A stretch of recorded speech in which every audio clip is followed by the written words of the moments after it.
ఇంతకుముందు నేను చెప్పిన 40 అని 40 ఎప్పుడు సార్ 40 50 18 32 16 14 12 ఏంటి అయ్యా ఇవన్నీ అంటే ఈ లెక్కలు ఏంటిదంటే 2014 నుంచి నిజంగా భారతదేశానికి ఒక కొత్త నాయకత్వం వచ్చింది.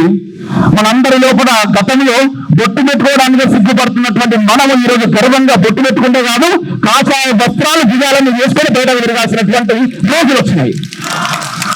మరి ఈరోజు నిజంగానే మనం అంత సేఫ్ ఉన్నామా ఈ దేశంలో?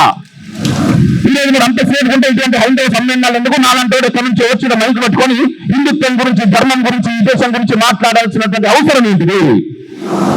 ఇంతకుముందు చెప్పిన 40 30 32 18 ఇవన్నీ నారాయణ శ్రీచైతన్య ర్యాంకులు కాదు. 2014 నుంచి 2024 వరకు వివిధ రాష్ట్రాల్లో ఆర్ఎస్ఎస్ కార్యకర్తలను అతి దుర్మార్గంగా చంపినటువంటి సంఖ్య అది. దాదాపుగా చూసిగా ఈరోజు మనం అనుకుంటున్నాం ఏంటి, చాలా అద్భుతంగా ఉన్నాం, మనం చాలా అద్భుతంగా ఉన్నాం. ఈ దేశంలో హైందవిక ప్రచురితున్నది. హిందుత్వం గురించి ఇప్పటికీ కూడా కుక్కల లెక్క వస్తున్నారమ్మా. గత 100 సంవత్సరాల నుంచి నేనంటే నేను మాత్రమే కాదు, నేనంటే ఈ సమాజం అని, ఈ సమాజం కోసం మనస వాచ కర్మణ త్రికరణ శుద్ధిగా వాళ్ళ ప్రాణాలను ప్రాయంగా వదిలేసినటువంటి కార్యకర్తలు, ఆర్ఎస్ఎస్ రాష్ట్రీయ స్వయం సేవక సంఘ కార్యకర్తలు, ఆ కార్యకర్తలు ఇప్పటికీ మన కోసం వాళ్ళ ప్రాణాలను వదిలేస్తున్నారు, పోతే పోని అని.